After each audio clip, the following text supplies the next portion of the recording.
Shalom Bapak Ibu Saudara-saudari yang terkasih di dalam Tuhan, kembali lagi dalam acara Tanya Jawab seputar siapakah Tuhan Yesus Kristus itu bersama dengan Bapak Pendeta Theophilus Hendra. Kali ini pertanyaan yang akan dijawab adalah sebagai berikut. Kalau Yesus itu Tuhan, mengapa dia bisa mati? Bahkan mati di kayu salib. Nah, kita akan sama-sama mendengarkan jawaban dari pertanyaan ini. Untuk menjawab akan pertanyaan ini, saudaraku, kita perlu adanya kata kunci. Dan kata kuncinya itu adalah satu istilah, yaitu kodrat ganda Yesus Kristus Tuhan. Saudaraku, ketika Tuhan Yesus yang adalah Sang Firman yang menjadi manusia, kita sudah belajar dari Yohanes 1 ayat 1 dan ayat 14, bahwa Sang Firman itu ketika dia menjadi manusia, dia manusia seutuhnya. Nah, kodrat ganda di sini, saudara, dia juga Firman Allah seutuhnya, tetapi dia juga manusia seutuhnya. Jadi sebagai manusia, Tuhan Yesus itu 100% insani. Yaitu dalam bahasa Arabnya dipakai istilah kamil bil nasut.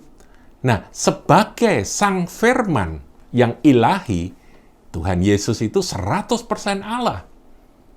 Nah, disinilah, yaitu istilah bahasa Arabnya adalah kamil bilahut, di sini kita memahami, saudaraku, bahwa sesungguhnya kodrat ganda Tuhan Yesus itulah yang menjadi jawaban dari pertanyaan mengapa dia, kalau dia Tuhan, kok bisa mati. Nah, saudaraku, tentunya mengenai kematian Tuhan Yesus itu ada tujuannya, bukan sekedar ya pokoknya kok bisa mati, bukan demikian, karena dia adalah anak domba Allah yang menghapus dosa dunia. Nanti kita akan ke sana, saudara, dan kita akan lihat terlebih dahulu ayat yang menjelaskan akan hal ini yang terdapat di dalam 1 Petrus 3 ayat 18. Saya bacakan, saudara. Sebab juga Kristus telah mati untuk segala dosa kita. Ia yang benar untuk orang-orang yang tidak benar, supaya ia membawa kita kepada Allah. Ia yang telah dibunuh dalam keadaannya sebagai manusia. Nah, ini penting. Garis bawahi, saudaraku, ia yang telah dibunuh dalam keadaannya sebagai manusia. Manusia di situ dipakai istilah sarx dalam bahasa Yunani, yaitu daging. Dalam keadaannya sebagai manusia daging. Jadi tubuhnya ini yang dibunuh, saudara. Dia sebagai Sang Firman yang ilahi tidak bisa disentuh. Jadi, saudara, pemahaman ini harus kuat. Yang mati itu bukan keilahiannya. Jadi, kalau dikatakan Allahmu mati, Tuhanmu mati, itu lucu sekali, saudara. Yang mati adalah kemanusiaan. Mengapa? Kok bisa begitu? Karena ada kodrat ganda dari Tuhan Yesus Kristus. Tetapi yang telah dibangkitkan menurut Roh, 1 Petrus 3 ayat 18. Ini menjelaskan.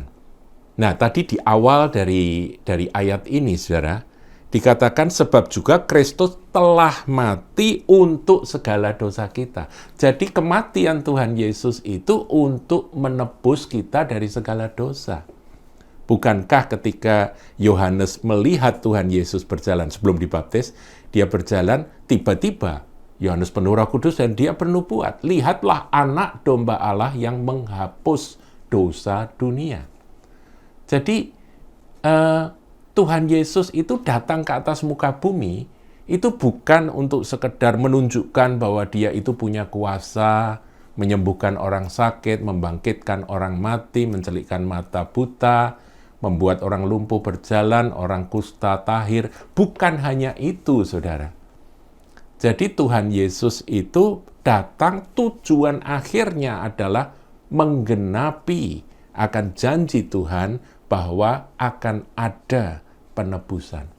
Jadi gambaran anak domba di dalam peristiwa Paskah, ya, ketika umat Israel keluar dari perbudakan Mesir, di situ kan diperintahkan untuk menyembelih domba, anak domba.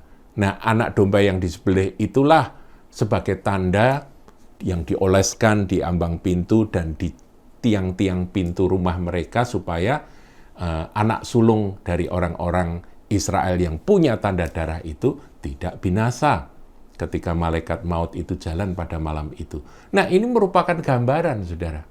Gambaran. Bahkan jauh sebelum itu, ketika Abraham itu mempersembahkan, ya diminta untuk mempersembahkan putranya, ketika anaknya itu dia mau bunuh untuk dipersembahkan, maka malaikat Tuhan menahan dan Abraham pun akhirnya melihat ada seekor kambing jantan yang tersangkut tanduknya tersangkut pada semak-semak, kemudian itulah yang menggantikan anaknya yang siap dikorbankan itu. Nah, peristiwa ini, saudaraku, itu sebuah bayang-bayang di Perjanjian Lama, bahwa nanti akan datang Sang Juru Selamat yang menjadi penebus dosa manusia. Inilah iman Kristen, saudara. Mengapa Yesus Kristus harus mati? Makanya dikatakan oleh Petrus dalam 1 Petrus 3 ayat 18 tadi, sebab juga Kristus telah mati untuk segala dosa kita. Nah, tergantung apakah saudara dan saya mau menerima dia sebagai penebus dosa. Mau menerima akan penebusan yang dikerjakan di kayu salib itu. Tapi ketahui, saudaraku, bahwa Tuhan Yesus mati, dikuburkan, dia bangkit kembali, menjadi yang sulung bangkit dari antara orang mati. Yang nanti orang-orang percaya, orang-orang yang menjadi milik kepunyaannya, akan juga dibangkitkan dengan tubuh kemuliaan sama seperti Tuhan Yesus telah bangkit. Kalau kita simpulkan, saudaraku, apa yang sudah kita pelajari ini, yang pertama, mengapa dia sebagai Tuhan kok mati? Itu yang ditanyakan tadi. Jawabnya, yang mati bukan Tuhan. Yang mati bukan keilahiannya. Yang mati adalah tubuh daging, kemanusiaan dari Tuhan Yesus. Makanya disebut, ya, ini kan kodrat ganda ya, saudara, menjadi kata kunci itu ya. Tadi disebutkan di dalam ayat yang sudah berkali-kali saya ulangi, yang dibunuh dalam keadaannya sebagai manusia, sebagai daging, sarx. Itu yang pertama, saudara. Kemudian yang kedua, kita pahami bahwa Yesus mati itu karena dia menyerahkan dirinya. Sebetulnya kalau dia tidak serahkan dirinya, nggak ada yang bisa mengambil. Akan menyentuh dirinya atau mengganggu dirinya, nggak ada yang bisa. Jadi Yesus itu menyerahkan nyawanya untuk mati di atas kayu salib karena ada tujuannya, yaitu penebusan. Menebus dosa saudara, dosa saya, dosa orang-orang yang mau percaya dan menerima dia. Demikian kesimpulan dari kodrat ganda yang pertama. Nah, mengenai nanti detail dari kodrat ganda, jadi kemanusiaan Yesus detailnya apa saja yang diceritakan di dalam Injil, maupun keilahian Yesus detailnya apa saja di dalam Injil, akan kita bahas di dalam bagian berikutnya, pelajaran yang berikutnya. Tuhan memberkati.